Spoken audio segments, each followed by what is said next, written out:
Le jeu de cartes divinatoire que nous présentons ici a été créé dans le courant du mois de mai 2021, durant 40 heures, au moment de la pleine lune du 26 mai 2021, baptisé Super Lune des Fleurs, en référence à l'éclosion des fleurs sauvages du mois de mai. Les 24 lames de tarot de l'oracle de Thoth qui composent ce jeu se répartissent en 3 groupes de lames distinctes. On notera qu'à la manière du jeu de Mademoiselle Lenormand ou de l'oracle de Béline, des informations graphiques, principalement planétaires, sont glissées dans les lames, dans les coins des cartes. La lame 1. Le magicien. La sentence: débutez avec méthode et confiance dans la voie choisie. Le mot force est commencement. La planète associée est la planète Mercure. Dans la typologie et dans la symbolique du tarot de Marseille, dans le monde anglo-saxon, le battleur est remplacé par le magicien. Bien que le nom change ici, la symbolique reste identique, à savoir la mise en œuvre de l'initialisation d'un processus, quel qu'il soit, dans le monde physique ou spirituel. Dans la typologie jungienne, des 12 archétypes de base tels que définis par le maître de la psyché humaine, le magicien est celui qui renouvelle et régénère avec bienveillance. Le magicien débute un nouveau cycle qui va introduire mutation et croissance. En tant que magicien, il est en capacité de transmuter les éléments négatifs en positifs, le soufre en mercure. La symbolique du magicien dans l'oracle de Thoth est la même que celle de la carte du changement dans l'oracle de Béline ou celle du battleur dans le tarot de Marseille. Elle concerne le départ, l'initiative, la promptitude d'esprit, le discernement, le travail manuel, l'astuce, la dextérité, l'opportunité. En position de contre, le magicien symbolisera la superficialité, le manque d'expérience, le charlatanisme, l'opportunisme, le monde des illusions. La lame 2. L'innocence. La sentence: à la recherche du bonheur caché. Le mot force est pureté. La symbolique planétaire associée correspond au septénaire, au grand tout cosmique, à la plénitude manifestée en mouvement. Dans la typologie jungienne, l'innocence, dans l'oracle de Thoth, se nomme l'innocent ou l'innocente. La symbolique reste inchangée. Elle concerne, dans le monde manifesté, la quête du tout et de l'absolu. Cet archétype a pour fonction d'alchimiser les états ressentis du bonheur et de l'optimisme en un processus d'adaptation au monde réel. L'innocent perçoit dans toute réalité le bon côté des choses, sans aucune arrière-pensée ni malveillance. Cependant, il désire plaire, être reconnu par les autres et apprécié pour son charisme. La symbolique engendrée dans l'oracle de Thoth est celle d'une lame qui parlera de perfection. Elle concerne principalement la blancheur, la virginité, la probité, la délicatesse, la candeur, l'innocence sous toutes ses formes, la pudeur non feinte et le sens de l'honneur. En position de contre, la lame marquera surtout la naïveté, l'imperfection momentanée ou l'impureté latente, sans stigmatiser de trop cette voie, car d'autres cartes moins éthérées signifieront des dérives plus puissantes. Ici, le contre est peu présent. La lame 3. L'explorateur. La sentence: à la conquête de nouveaux espaces vierges. Le mot force est découverte. La planète associée est la planète Neptune. Le graphisme associé, en bas de la carte, à gauche, est le système solaire avec ses planètes en orbite. Dans la typologie jungienne, l'explorateur symbolise l'archétype des grands aventuriers intrépides tels Marco Polo ou Christophe Colomb. L'explorateur est ouvert à toute nouvelle expérience, que ce soit sous la mer, sur la terre, dans les airs ou dans l'espace. Son aspect neptunien l'incite à dépasser toutes les frontières connues, de manière interne ou externe. Malheureusement, à force d'idéal, sa volonté insatisfaite de décloisonner tous les possibles l'amène parfois à n'être jamais satisfait. C'est le défaut de la cuirasse. La symbolique engendrée dans l'oracle de Thoth est celle d'une lame qui parlera d'initiation, d'illumination même, de transverticalité, de révélation, de coup de génie, avec parfois la possibilité de perdre pied dans cette quête d'exploration permanente. En position de contre, la lame marquera le désarroi et l'insatisfaction devant l'impossibilité d'agir concrètement dans la matière du fait de son sens de la dissolution dans le monde manifesté. Attention de ne pas vouloir rêver trop grand. La lame 4. Le dominant. La sentence « marquer son territoire avec autorité ». Le mot force est commandement. La planète associée est la planète Mars. Dans la typologie jungienne, le dominant correspond à celui qui fixe les règles du jeu. Il est parfaitement incarné dans la matière. Au plan social, il est le leader et l'entrepreneur qui trace les plans pour conquérir de nouveaux marchés, de nouveaux espaces. Son archétype, très stable, de bâtisseur, est foncièrement lié au pouvoir de construction et d'édification des grandes œuvres. Cependant, si son charisme joue pour lui, sa volonté inébranlable peut mener au désastre, s'il se transforme petit à petit en despote aveugle, le mieux étant l'ennemi du bien. Il lui faudra savoir convaincre sans exiger.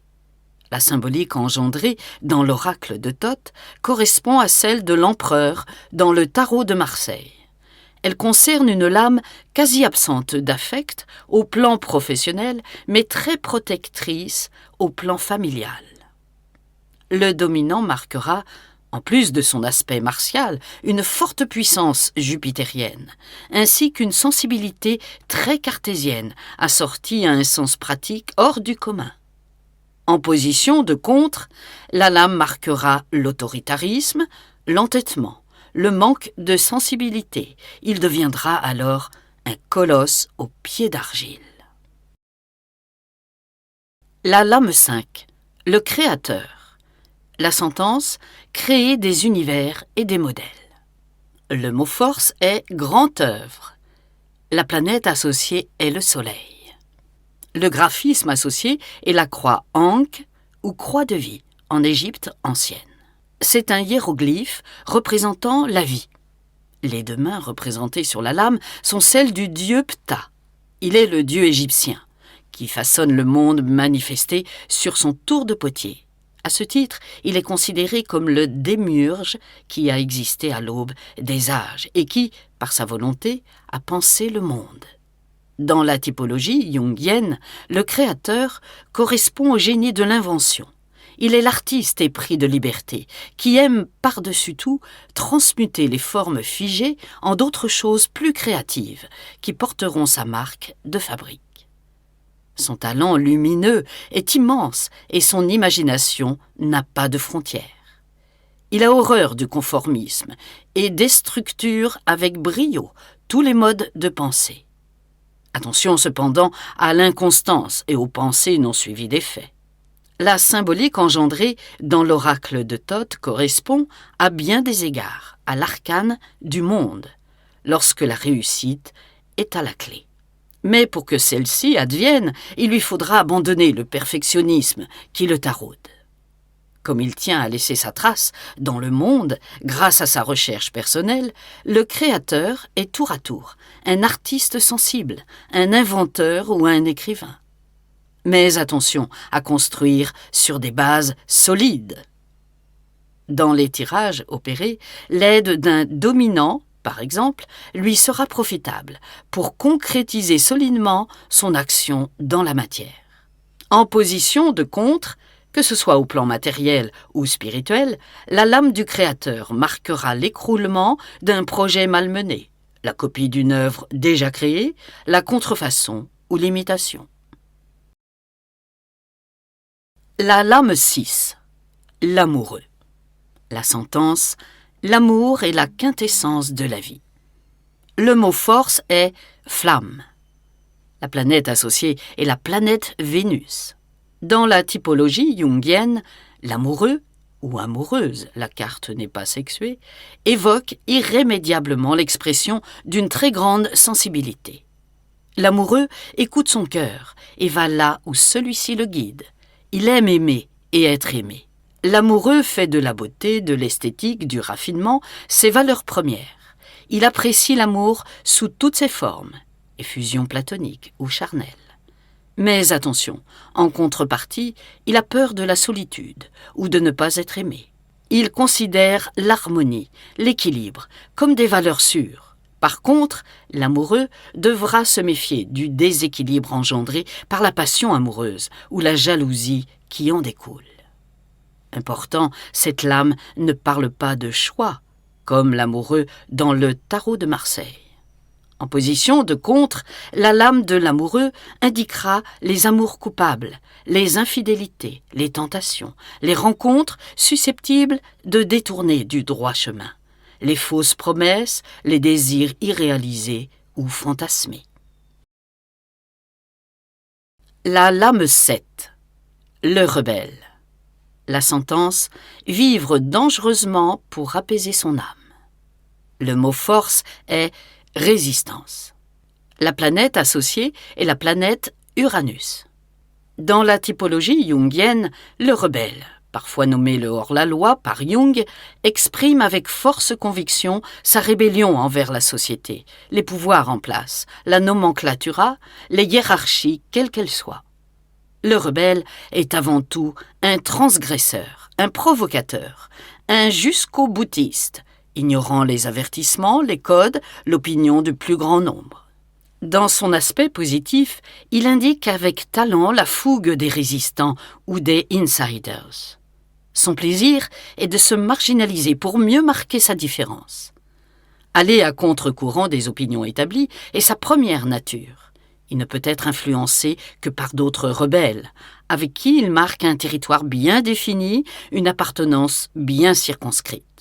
Sa vaste vision du monde ou des choses, lorsque le rebelle est pris en défaut, peut se retourner contre lui et en faire un personnage autodestructeur ou borderline.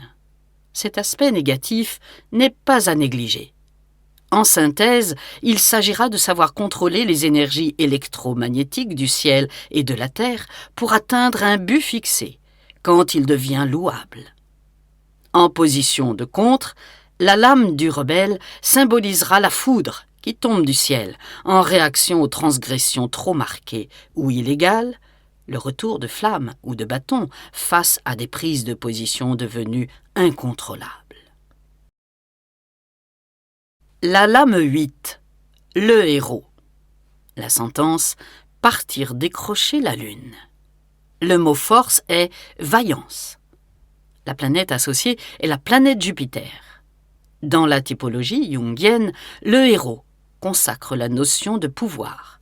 Mais à la différence de la lame du dominant, ce pouvoir-là s'applique non seulement à une vision du monde matériel, mais aussi, avec une grande amplitude, au monde spirituel. Ce qui lui confère cette notion d'héroïsme et d'absoluité. Comme le dominant, le héros conquiert de hautes luttes, mais pour des causes nobles, quasi inatteignables. C'est un compétiteur hors pair qui vise la réussite tout en voulant prouver aux yeux des autres sa valeur. Le héros, voire le super-héros, a horreur de perdre et ne se rend jamais, sa vitalité est exacerbée et sa résistance n'a d'égal que sa ténacité. Son idéal est de défendre la veuve et l'orphelin, par son courage, par son combat social ou par sa force physique.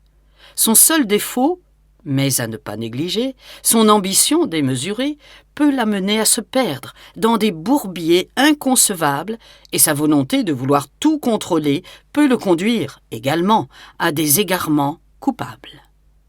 En position de contre, la lame du héros marquera le manque de tact, de diplomatie, le mauvais gouvernement des actes et des choses, l'inconduite, le peu de scrupules pour atteindre son but. Au plan psychologique, l'orgueil et la susceptibilité seront à combattre. La lame 9, le sage. La sentence, la sagesse commence dans l'émerveillement. Le mot force est connaissance. La planète associée est la planète Saturne. Le graphisme associé ici, dans cette lame, est la main ouverte d'un enfant pour symboliser l'état permanent de juvénilité du sage devant le monde. Il est celui qui circonscrit tous les âges. Il est en parfaite concordance avec la lame 9 du tarot de Marseille, l'ermite. La symbolique exprimée dans l'oracle de Thoth est identique. Dans la typologie jungienne, le sage consacre la connaissance acquise par son seul travail intellectuel et son abnégation devant toute difficulté. La patience est sa principale alliée.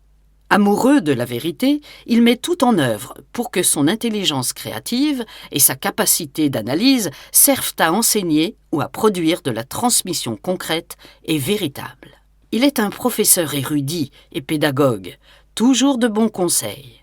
Sa seule crainte est de se tromper ou de tomber dans l'ignorance. En position de contre, la lame du sage enseignera le retard dans l'action à venir, la lenteur et la pesanteur du moment, le pessimisme, la solitude subie ou mal vécue, la tristesse, le scepticisme ou encore l'utilisation réduite de ses capacités potentielles. La lame 10, l'ange. La sentence, la protection de l'ange vaut toutes les assurances. Le mot force est alliance. La planète associée est la Lune, pour indiquer l'arrivée des cieux, dans les mondes sublunaires, des forces protectrices et archangéliques. Cette lame, dans l'oracle de Thoth, est à mettre en relation avec la lame 17 du tarot de Marseille. Elle lui emprunte grandement sa symbolique. L'ange protecteur dont il s'agit est Uriel, la lumière de Dieu, 4e archange. Dans la typologie jungienne, l'ange est celui qui aide et protège les autres. Il est généreux, bon et altruiste. Il offre un amour et une protection quasi maternelle à son entourage proche. Tout en veillant sur ce dernier avec bienveillance, on notera qu'il craint cependant fortement l'ingratitude et l'égoïsme. En ce sens, si la situation se retourne à son désavantage, il deviendra l'exploité ou le martyr de la situation. Et ce, en grande partie, à cause de sa naïveté touchante et sa bonté naturelle. À titre de comparaison, dans une typologie psychologique différente, l'ange de notre oracle deviendra le sauveteur du triangle de Karman. En position de contre, la lame de l'ange indiquera une émotivité excessive, un manque de foi, de l'introversion, du fatalisme ou une certaine tendance au narcissisme. Dans tous les cas, cette position de contre, avec cette lame, propose somme toute une mise en sourdine des éléments négatifs, mis en présence dans le tirage concerné. Le contre est ici peu marqué. La lame 11, le mat. La sentence, folie ou génie, comme à pile ou face. Le mot force est vertige. La planète associée est la planète Terre, marquée par un cercle cruciforme, lieu de passage obligé de la transmigration des âmes permettant de marquer un nouveau cycle. Le graphisme associé est la paire de lunettes pour évoquer le discernement entre folie incontrôlée et génie assumé. Dans la typologie jungienne, le mat, ou le fou, est l'homme sans masque, qui exprime les vérités gênantes pour mieux démasquer ses concitoyens. Il représente une personnalité exacerbée, épicurienne, qui aime s'amuser, faire la fête entre amis, rire en compagnie, faire le clown et faire des farces. En tant que bouffon, il désire expérimenter tous les possibles pour vivre à fond le temps qui passe et fuir l'ennui. Sa prodigalité incontrôlée et sa frivolité l'emportent dans des impasses qui lui font perdre son temps et son argent. Dans son aspect positif, le mat nous apprend à rire de tout et surtout de nous-mêmes, mais dans son aspect négatif, il devient impudique, oisif, avec un comportement déplacé. À la différence du fou dans le tarot de Marseille, ici cette lame n'évoque pas la loi des cycles en action, mais s'intéresse tout simplement à la représentation médiévale et convenue du bouffon du roi. En position de contre, le mat évoquera le refus des responsabilités, et ce afin de privilégier une liberté débridée et inconvenante, stigmatisera encore l'aliénation, la folie, la précipitation inconsidérée, le déséquilibre mental. La lame 12. L'orphelin. La sentence, la solitude enfante l'indifférence. Le mot force est isolement. La planète associée est la planète Pluton. L'orphelin représente l'écorché vif, les commotions de l'enfance, évoque les traumatismes enfouis, les blessures non refermées et la source des dysfonctionnements relationnels. Cet archétype de l'enfant blessé conserve en lui les mémoires d'abus et les traumatismes de l'enfance. L'orphelin semble vivre dans le monde des illusions, tout en se victimisant. Seul, face à la foule, il est l'enfant blessé, l'enfant trahi, qui veut montrer à autrui son innocence, mais son côté cynique perce sous la carapace du déçu du monde. L'orphelin tient absolument à ce que les autres s'occupent de lui. Si cela ne se présente pas, ce seront les désillusions qui prendront le dessus. En positif, son sentiment d'abandon, lorsqu'il est légitimé par la raison, ne peut qu'émouvoir et toucher au cœur. En négatif, son sentiment d'abandon, réel ou perçu, le pousse à rechercher des structures familiales, de substitution, parfois déviantes ou sectaires. En position de contre, l'orphelin symbolisera une personnalité renfermée, introvertie, passive, en attente, enclose dans une période bloquée et pénible à vivre. On conseillera ici aux consultants, si possible, de créer une brèche sur le monde extérieur par tous les moyens. Bien observer, lors d'un tirage de cette lame, les cartes qui entourent pour déterminer les ouvertures et les pistes favorables à suivre. La lame 13. Excalibur. La sentence: la mise à l'épreuve est une bénédiction. Le mot force est pouvoir. La planète associée est la planète Mars, Arès, dieu de la guerre. Le signe astrologique associé est le Bélier. Mois, Mars et Avril. Mars est la planète du désir et de l'action. Elle fait le lien entre l'ego, dont elle est la partie active, et la fonction sociale. Avec la lame Excalibur, l'épée magique, nous sommes à l'octave supérieure de la lame 4, le dominant. Comme pour le roi Arthur, le consultant devra sortir l'épée du rocher, c'est-à-dire vaincre par la seule force qui l'habite l'épreuve qui lui est allouée sur l'instant. Nous sommes là dans l'instantané. Excalibur est l'arme du guerrier pacifique, de l'âme pure. Elle est le symbole de la vérité en action, de l'intégrité, de la simplicité et de la protection. Prise en main, elle permet de trancher les voiles de l'illusion qui sépare le monde de la matrice de notre propre essence spirituelle. C'est par excellence la lame qui nous entretient de l'épreuve à venir, du choix à faire et de notre capacité à surmonter les événements de la vie qui s'offrent aux consultants. La véritable force est celle qui exclut la brutalité. Dans ses aspects positifs, Excalibur nous entretient du courage, de volonté puissante, de l'énergie personnelle développée pour atteindre son but, de l'ambition guidée à bon escient et surtout de la capacité à surmonter les épreuves. En négatif ou en contre, cette lame marquera l'impulsivité, la violence, la force non maîtrisée, l'arrogance. La lame 14. L'intuition. La sentence: se mettre à l'écoute de soi et du cosmos. Le mot force est médiumnité. La planète associée est la planète Neptune. Le graphisme associé est l'énergie de vie pulsante qu'il s'agit de savoir capter, en bas à droite de la lame. Le signe astrologique associé est le signe des Poissons. Mois, janvier. Neptune est fortement lié à l'universalité, au monde des sensations, à l'océan primordial, à l'attachement aux choses subtiles, à l'ouverture d'esprit sur le supranaturel, au féminin en nous, à la beauté du monde, aux échanges fluidiques, interpersonnels comme interplanétaires. Neptune dissout à bon escient le monde de l'esprit conscient pour déboucher sur la compréhension des archétypes, sur la trame du monde et ses coulisses invisibles. La lame de l'intuition nous amène à abandonner notre propre conscience pour explorer les états de transe dans le plan astral et discerner ce qui ne peut être compris ou accepté par notre corps mental.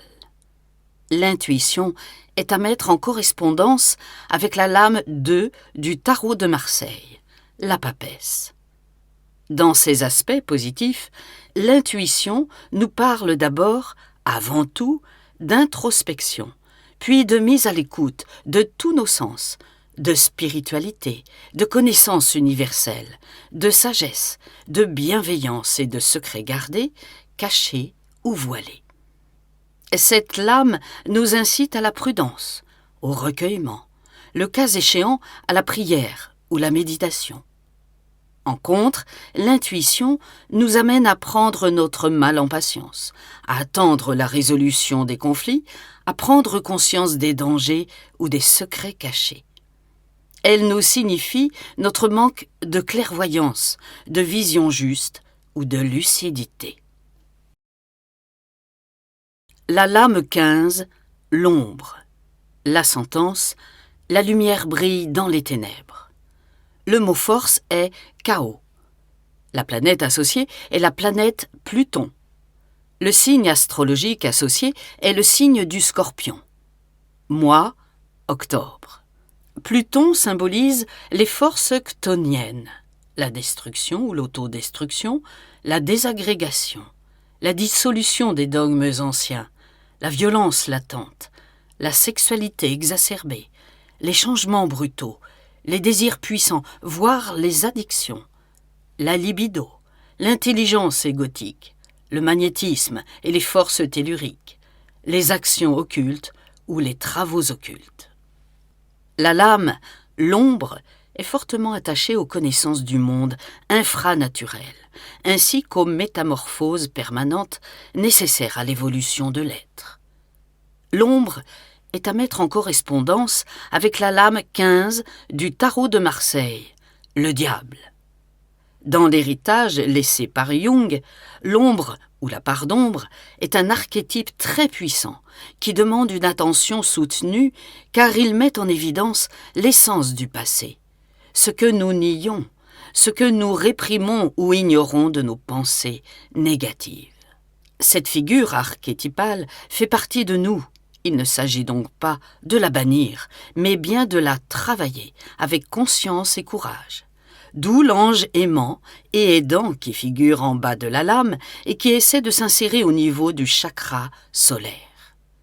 Dans les pires moments de solitude, nous ne sommes jamais seuls. Il s'agira donc de porter à la lumière cette part d'ombre qui est en nous. Dans son aspect positif, il s'agira d'utiliser les forces telluriques ou les puissances du monde matériel sans en être esclave. Dans son aspect négatif, l'ombre nous évoquera la fascination des plaisirs terrestres, la cupidité, les forces occultes mises au service du malin, la perversion, l'immodération sous toutes ses formes, la dépendance excessive vis-à-vis d'une déviance, d'un toxique ou d'une personne. La lame 16, Sisyphe. La sentence, malgré l'absurdité du destin, la vie vaut la peine d'être vécue. Le mot force est acharnement. La planète associée est la planète Saturne, car elle concerne le temps qui passe et qui revient dans sa cyclicité, mais aussi Pluton et les enfers, lieu du châtiment de Sisyphe. Le graphisme associé est le symbole de l'infini, que l'on retrouve en bas, à droite de la carte. Le signe astrologique associé est le signe du Capricorne. Mois, novembre, décembre. Jadis, dans un système astrologique à 7 planètes, Saturne refermait la course des planètes dans les cieux et s'opposait au Soleil. Comme son contradicteur ténébreux, il était symbolisé par un vieillard gardien du temps ou encore un juge, à mettre en relation directe avec la lame 9, le sage. Comme le Capricorne, Sisyphe arpente sans relâche la montagne qui le hante et dont il doit atteindre le sommet coûte que coûte, avec méthode et sagesse. Sisyphe évoque la notion de sacrifice, de lenteur, de pesanteur outrancière, tout en sachant que le but ultime à atteindre sera hypothétique et à long terme. Marquée par la tradition, cette lame concerne les racines profondes et tout ce qui touche au passé, elle enseigne la simplicité, le dépouillement du vieil homme, le retour à l'enfance, la solitude acceptée, les contraintes, les règles et les contingences. Souvent critique envers la société et ses régulations sociales, Sisyphe aime par-dessus tout la réalité concrète, l'exactitude, la ponctualité, la stabilité, la ténacité, la volonté acharnée de remettre sans cesse son ouvrage jusqu'à son ultime limite. Avec la lame Sisyphe, nous sommes à l'octave supérieure de la lame 9, le sage. Cette carte est donc à mettre en relation également avec la lame 9 du tarot de Marseille, l'ermite. Dans son aspect positif, il s'agira d'accepter un travail intérieur, persévérant, de longue haleine et de cultiver la patience. Dans son aspect négatif, le découragement, la lenteur, l'impatience, la tristesse, la solitude subie, la pauvreté spirituelle, le pessimisme seront les principaux maux à combattre. La lame 17. Vénus. La sentence de l'harmonie à la beauté et l'amour. Le mot force est sensibilité. La planète associée est la planète Vénus. Le graphisme associé est un pentacle. Les signes astrologiques associés sont le taureau et la balance. Mois, avril et mai. En opposition à Mars, c'est la planète de la vie, de l'amour, de la volonté créatrice, de la voie cardiaque, de la psyché salutaire et bénéfique. En tant que Shakti, Vénus met en avant l'énergie féminine divine qui rassure et réconforte les vibrations de chaque être vivant. C'est par l'amour inconditionnel des éléments, des règnes, de la nature naturante, que les buts à atteindre sont pleinement vécus au sein de la matrice. La lame Vénus met en évidence les aspirations de l'âme lorsque celles-ci sont tournées vers le beau, l'esthétique, le luxe, le désir partagé, l'amour charnel, voire le tantrisme. La lame Vénus est à mettre en relation avec les lames 3, l'impératrice, et 17, l'étoile, du tarot de Marseille. Dans son aspect positif, on retiendra que cette lame nous met en syntonie avec le monde des arts, du beau, de la séduction, de l'indulgence, de la charité, de la douceur, mais aussi de la chance et des très bonnes influences astrales. Dans son aspect contrariant, la lame Vénus symbolise le narcissisme, la frivolité, la superficialité, la naïveté ou encore le manque de foi. La lame 18. Renaissance. La sentence « patience et réceptivité dans la gestation ». Le mot force est « inconscient ». La planète associée est la Lune. Le signe astrologique associé est le Cancer, mois de février à juillet. Dans le système planétaire qui est le nôtre, la Lune est l'astre le plus proche de nous. Elle a donc une influence majeure par rapport à la Terre, en absorbant et en réfléchissant les rayons du Soleil, particulièrement à sa plénitude. Avec la Lune, tout est régi par la loi des cycles en action, les cycles menstruels comme les saisons, les semailles. Son aspect maternel la rend douce et matricielle aux yeux du monde. Elle est l'astre de la réceptivité par excellence qui nous fait sentir que tout est potentiellement possible si la gestation est bien menée. Elle symbolise avant tout la sensibilité, l'intuition, la médiumnité, les rêves, mais aussi les naissances, enfants, projets, etc., la famille. Fortement en relation avec l'eau, ou tous les signes d'eau, Cancer, Scorpion, Poisson, la lame de la Renaissance parle aussi des grands voyages au-dessus des mers, des créations artistiques liées au monde des symboles et de l'onirisme. Dans ses aspects positifs, elle parlera de façon favorable de tout ce qui est en cours de gestation jusqu'à l'accouchement si tout a été bien conçu et mené. Dans le cas contraire, gare aux avortements. En position de contre, cette lame évoquera le monde des illusions, des fantasmes, des mensonges, de la tromperie, de l'eau stagnante. Au plan de la santé, elle pointera, dans une certaine mesure, selon la question posée ou les ressentis du médium, le cafard ou la déprime, pouvant aller jusqu'à la dépression.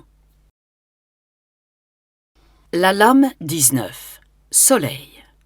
La sentence « recevoir et réfléchir la lumière ». Le mot force est « rayonner ». La planète associée est le Soleil. Le signe astrologique associé est le Lion. Mois, fin juin, juillet et août. Les graphismes associés sont le symbole de l'or, la tête de Janus représentant les portes solsticiales, Solideo, seul Dieu et Dieu Soleil, devise de Nostradamus, et en dernier lieu, les palmes de la victoire. Ces dernières sont dévolues aux jeunes lauréats comme à la personnalité établie et couronnée qui rayonne avec bienfaisance de son aura autour de lui et dans le monde. Le Soleil éclaire de 1000 feux au centre du système solaire.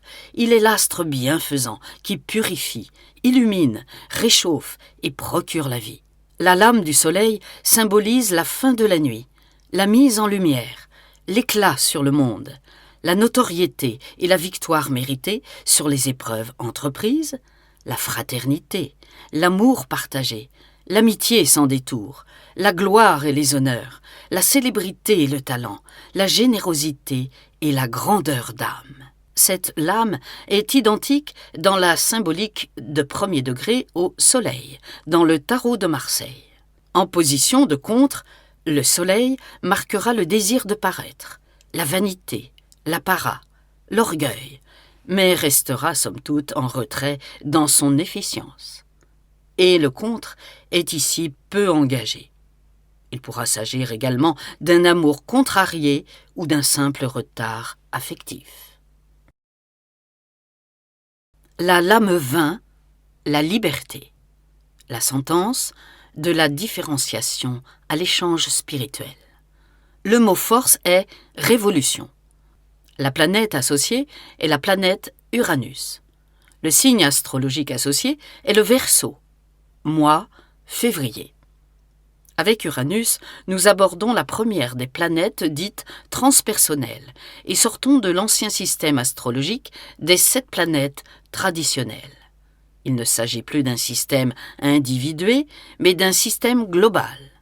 L'influence d'une telle planète, comme pour Neptune ou Pluton, déjà exploré, pour que l'incidence planétaire se fasse particulièrement sentir, il faudra que le consultant soit très marqué, aspecté par une telle lame.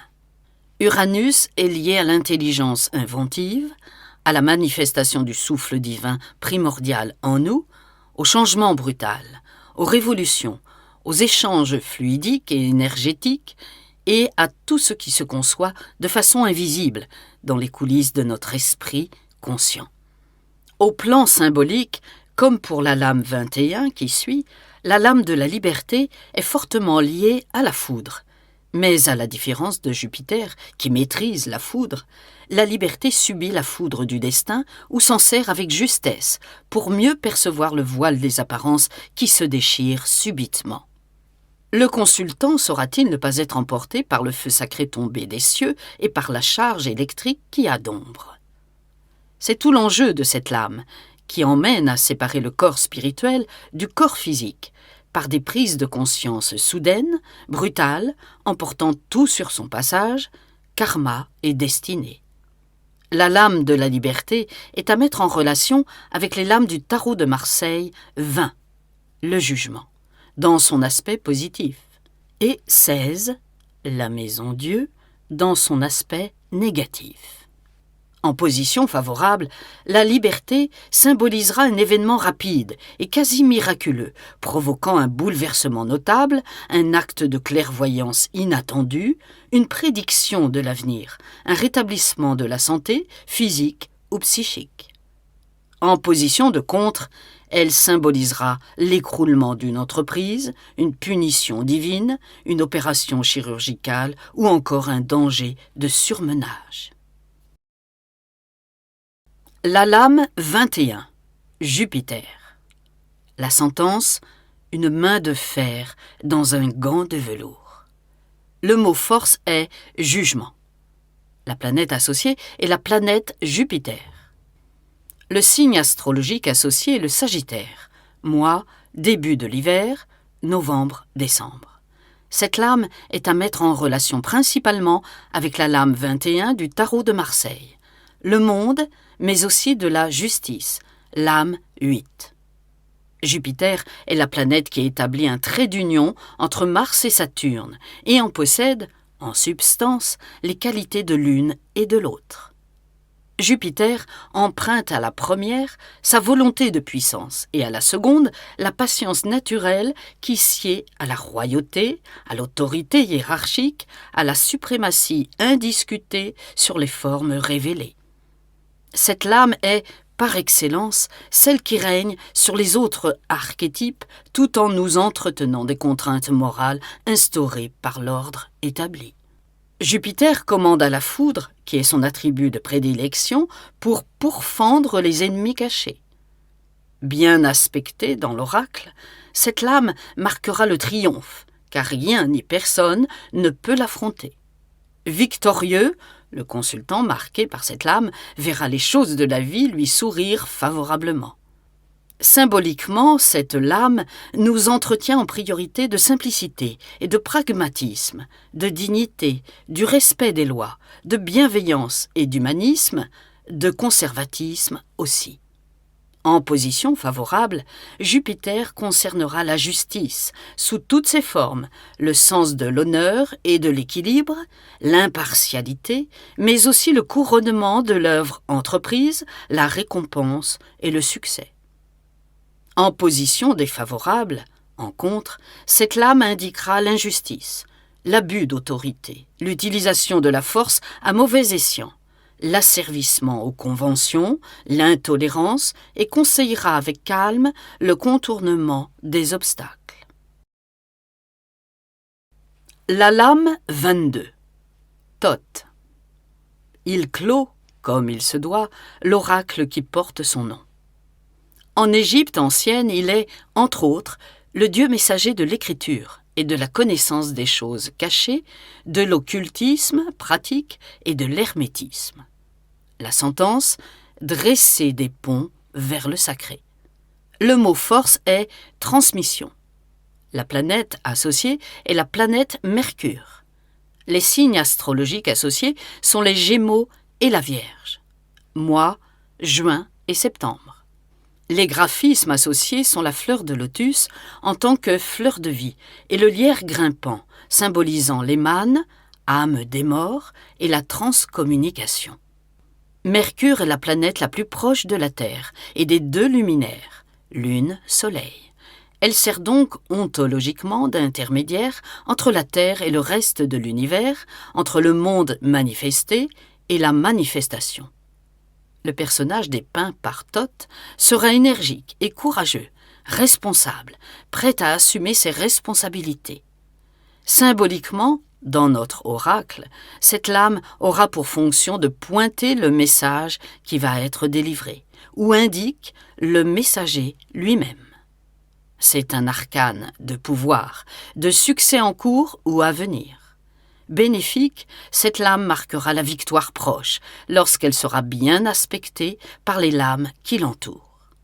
En position de contre, Thoth dénotera le manque de tact, de talent, de diplomatie ou symbolisera une incapacité patente à savoir mener une entreprise avec force et vigueur. La lame 23, le silence. La sentence, la lumière au bout du tunnel. Le mot force est espoir. La planète associée est la planète Terre, au sens où le rôle emblématique de l'incarnation de l'âme se joue dans cet espace qualifié et dans cette dimension qu'est le plan terrestre. La lame 23, le silence, traite symboliquement du joug, de la prison.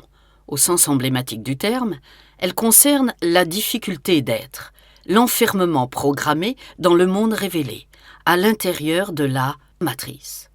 On distingue, dans cette carte, au fond, derrière les barreaux de la prison, le verso de cette lame préfiguré par un ciel bleu.